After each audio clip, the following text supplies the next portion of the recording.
সমগ্র জাতিকে সে নষ্ট করে দিছে। এবং কি কারণে নষ্ট করছে?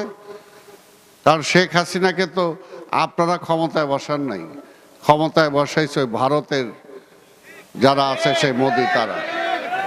এই কারণে তাদের স্বার্থ অনুযায়ী যে আমাদের এই দেশটাকে ধ্বংস করে দাও, আমাদের ইসলাম ব্যবস্থাটাকে ধ্বংস করে দাও। আজকে সেই ভারতের সাথে ইসরায়েল একই সম্পর্ক, যে ইহুদি একই সম্পর্ক দেখছেন বাংলাদেশে, যেটা কোনোদিন হয় নাই। ইসরায়েলের বিমান বাংলাদেশের ভূমিতে এসে ল্যান্ড করছে, কেন আসছিল? কোনো জবাব দেয় নাই।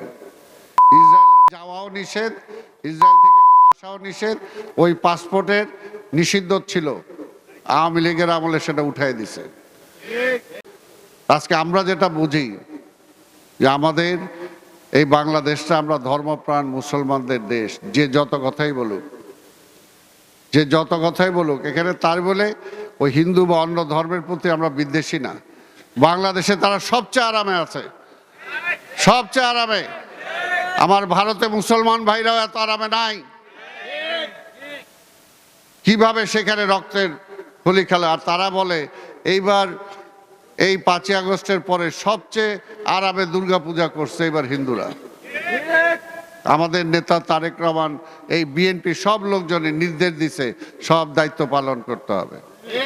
অথচ ভারতের ওইখান থেকে তারা প্রচার করলো যে বাংলাদেশে নাকি রক্তের হোলি খেলা হচ্ছে। গত ফ্যাসিবাদকে আমরা বিদায় করেছি, কিন্তু পাশাপাশি বাইতুল মোকাররমের খতিব কেন পালায় গেল? এটা তো একটা প্রশ্ন। সেটা তো উচিত হয় নাই। যে আমাদের ইসলাম ধর্ম একটা শান্তির ধর্ম। আমাদের নেতা নবী করিম সাল্লাল্লাহু আলাইহি ওয়াসাল্লাম সকল ধর্মের কাছে গ্রহণযোগ্য ছিলেন, সকল ধর্মের কাছে। কারণ ইসলাম ধর্মের কাছে সবাই নিশ্চিত থাকে, শান্তিতে থাকে, অন্য ধর্মের কাছে সেটা নাই। তাই আমরা অত কথা বুঝি না। আজকে হুজুর বয়ান করবেন, আমাদের ওয়াজগুলো বন্ধ করে দিছিল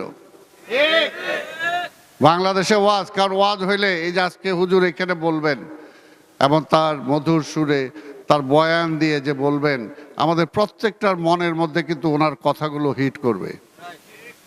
এবং তাতে দেখবেন উনি যেখানেই যায় ওই যে ওয়াজ করবেন, সেখানে মসজিদের নামাজের সংখ্যা কয়েকদিন বাইরে যাবে। কারণ ওই যে পরকালের ভয় হয়, দোজকের ভয় আছে, কবর আযাবের ভয় আছে।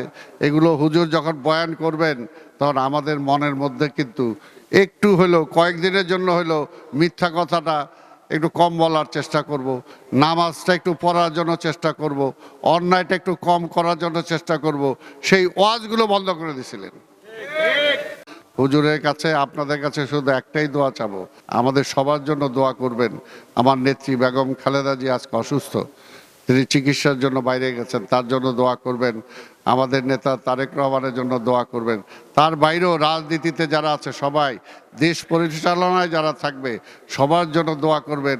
একটা দোয়া অন্তত, যে ইহকালে কিছু পাওয়ার জন্য পরকালটা যাতে না হারাই।